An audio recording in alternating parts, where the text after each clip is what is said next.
Ahora, lo importante que son estas vueltas por este tipo de cosas, ¿no? El ingreso que va a tener Central vendiendo camisetas de Di María. Claro. Y todos estos gestos que tuvo Di María durante toda su carrera con las inferiores de Central, multiplicados con tener a ese tipo caminando los mismos espacios que van a caminar los juveniles de Rosario Central.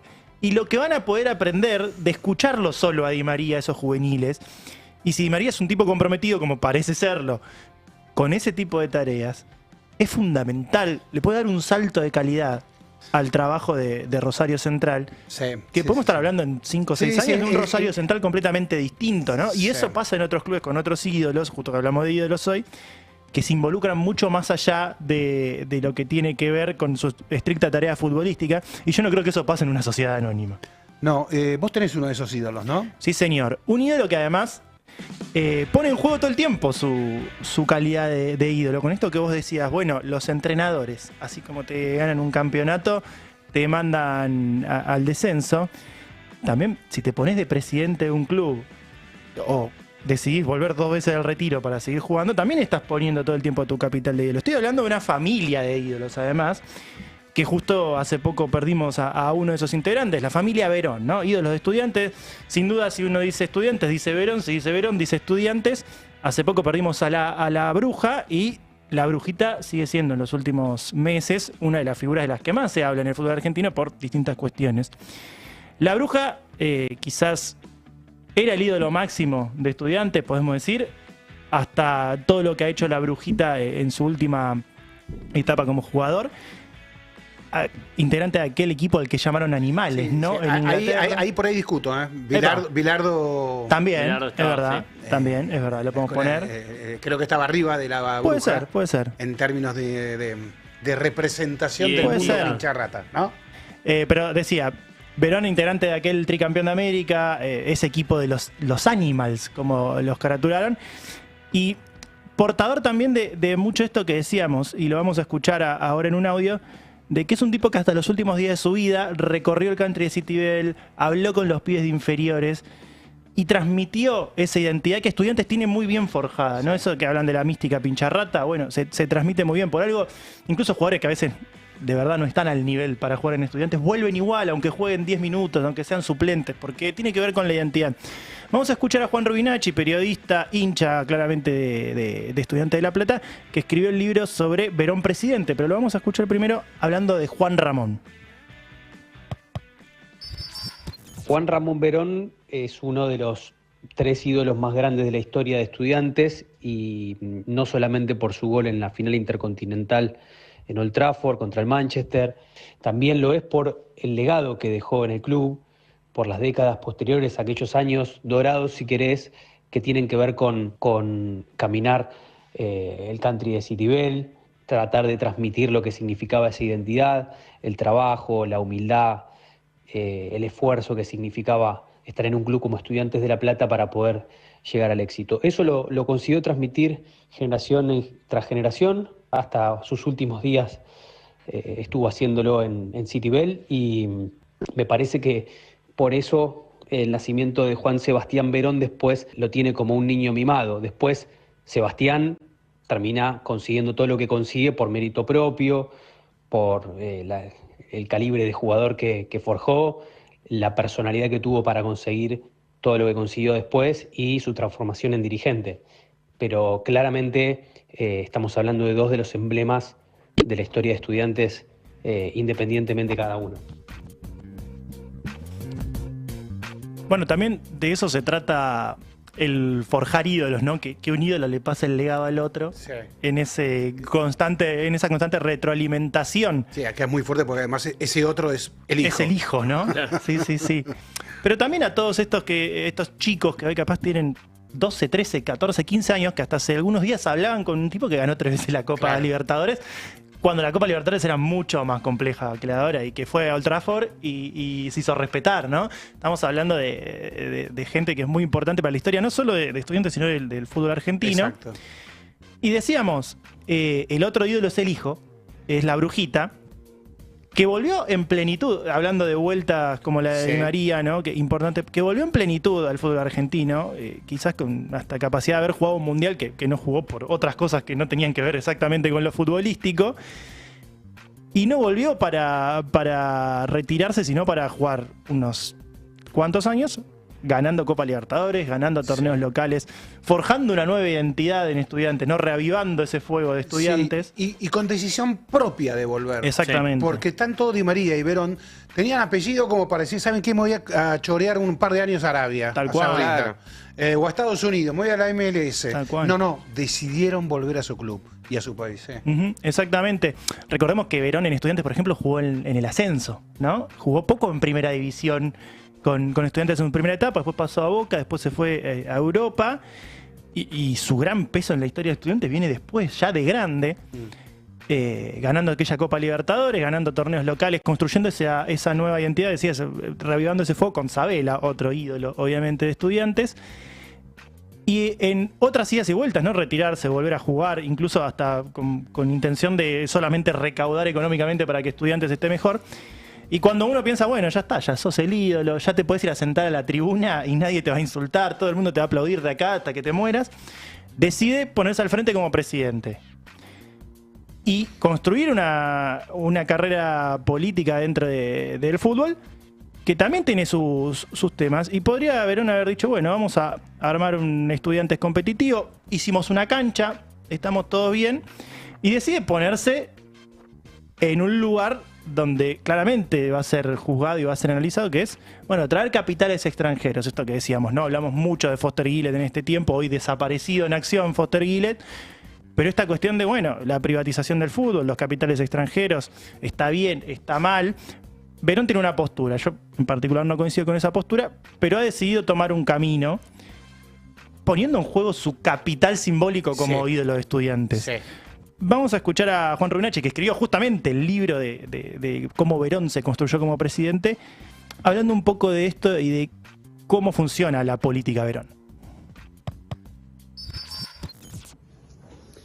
Yo creo que la presidencia de Verón, en primer término, se explica a través de la idolatría del jugador en aquel momento, por varios motivos. Primero, porque él ya venía anunciando desde hacía muchos años su idea de participar en la dirigencia y de ser presidente concretamente. Entonces, en aquel momento, hace 11 años, no sorprendió su postulación a la presidencia y después cómo la llevó adelante.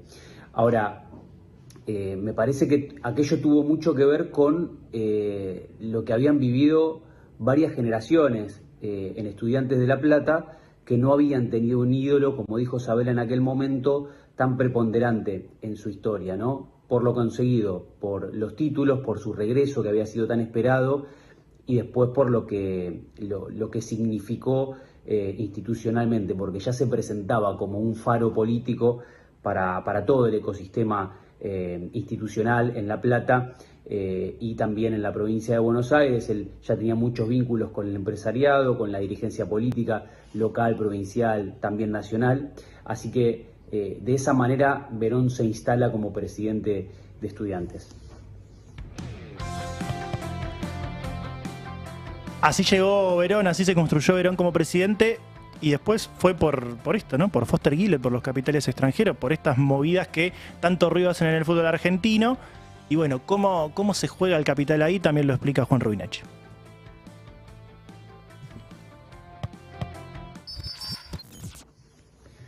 Después me parece que sí, Verón fue corriendo el límite en su gestión, no solamente con lo que fue la construcción del estadio, que eso significó muchísimo para los hinchas de Estudiantes, para la institución en sí, fue un cambio muy trascendental. Y ahora con la aparición de Foster Gillett y esta nueva manera que Verón presenta de gestionar el mundo deportivo, que es lo que se viene y sobre todo en el fútbol. Ahí tal vez ha encontrado resistencia en algunos sectores, incertidumbre en otros, pero me parece que él no tiene el temor a perder lo conseguido. Entiende que lo que hizo ya está, que es una manera de gestionar que salió bien, con errores, con aciertos, pero que dentro de todo hace más de 10 años que lo tiene conduciendo el club y que ahora necesitaría esta otra inyección, no solamente de fondos, sino también de cómo gestionar el club para hacerlo subir un escalón más. Creo que él está decidido a tomar ese riesgo y que por diferentes motivos todavía no lo pudo hacer, pero que es el gran objetivo que tiene Verón en esta tercera presidencia al frente del club. Nos faltaría hablar con alguien que analice por qué los ídolos ponen en juego su capital, pero es muy interesante que lo hagan y es positivo que lo hagan porque así también se desarrollan los clubes y se desarrolla el fútbol y se desarrollan los ídolos, ¿no? Y aparte con las experiencias, Pasarela arriesgó tanto ese capital de ídolo que... Y Riquelme no sabemos todavía. No, pero está arriesgando. Exactamente. Está arriesgando. No sabemos cómo termina esta historia. Porque la historia era... No, Román en Boca no, jamás. Y Román está Y hoy ya fue insultado en la cancha. Exactamente. Y está arriesgando. Sí. Se armó la polémica en el chat. A ver. Acá Mario de Mendoza dice: ascenso y caída de un ídolo, no se vayan lejos. Kudelka en la T, lo subió 2 categorías en un año y a su regreso le pedían que tirara la toalla. Bueno, algo de esto dijimos en un momento. Por eso es difícil decir ya Orsi Gómez ya ídolos. Claro, y ahí te agrego algo más. Yo entiendo, una final es complicada, ¿no? Perder una final es complicado, entiendo. Pero también en el camino este recorrido de Kudelka, no digo de mantenerlo como ídolo, pero sí un tipo que construyó básicamente ya muchos comentarios al respecto de Kudelka, en el mundo Huracán se está viviendo al respecto. Bajar un poco también el tema de a quién ponemos arriba, cómo bajamos,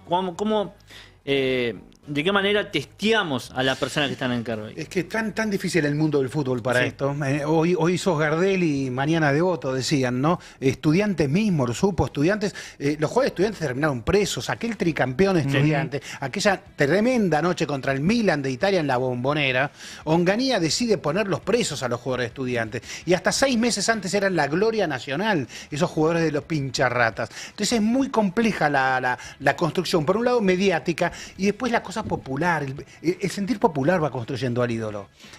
Y ese sentir popular hoy por hoy está mucho más mediatizado, creo yo, porque antes no existían las redes. Sí. Y ahora las redes van acelerando los tiempos, van acelerando muchas cosas. Quiero recomendar el libro de Juan Rubinacci sobre Verón, porque esté uno de acuerdo o no con Verón, entiende por qué tiene Verón esa cabeza. Entiende claramente esta postura rupturista de Verón en términos de sociedades anónimas y asociaciones civiles. Se lo comprende mejor a Verón. Y yo creo que no hay casi... A ver, no encontraría modo mejor de cerrar este programa contándoles que del lugar... Al inicio del programa dije, vengo de la legislatura de la Ciudad de Buenos Aires, ¿no? Imaginen ustedes el escenario, Salón Dorado. Muy lindo. Sí, Salón Dorado, legisladores allí presentes...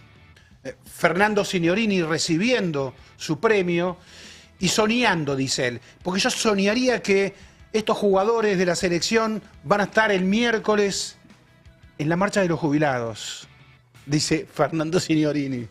Y entonces le diría, a ver qué policía se atreve a pegarle a los campeones mundiales, va diciendo Fernando Signorini. Pero claro, eso sabemos que no pasa, que no lo dijo él, era el sentimiento general de todos los que estábamos escuchando. De acuerdo o no, pero sabemos que es difícil. Entonces, ¿saben qué empezó a surgir? ¿Qué canto empezó a surgir? En el, reitero, Salón Dorado de la Legislatura de la Ciudad de Buenos Aires. Maradó. Importante. Así que creo que en un programa de ídolos me parece que no hay nada mejor que poder cerrarlo con ese coro popular que nos acompañará. Vaya uno a saber hasta cuándo de nuestras vidas. Totalmente. De la de nuestros hijos, de la de nuestros nietos. Siempre al 10. Siempre al 10. Siempre al 10. Aparte del miércoles. Los miércoles hay que ser muy cagón para no defender a los jubilados. Exactamente. Claro. Pero exactamente. Siempre al 10. Cierra con ese homenaje si hablamos en un programa de ídolos y de equipos que se construyen y cómo se construyen cuando no tienen ídolos rutilantes.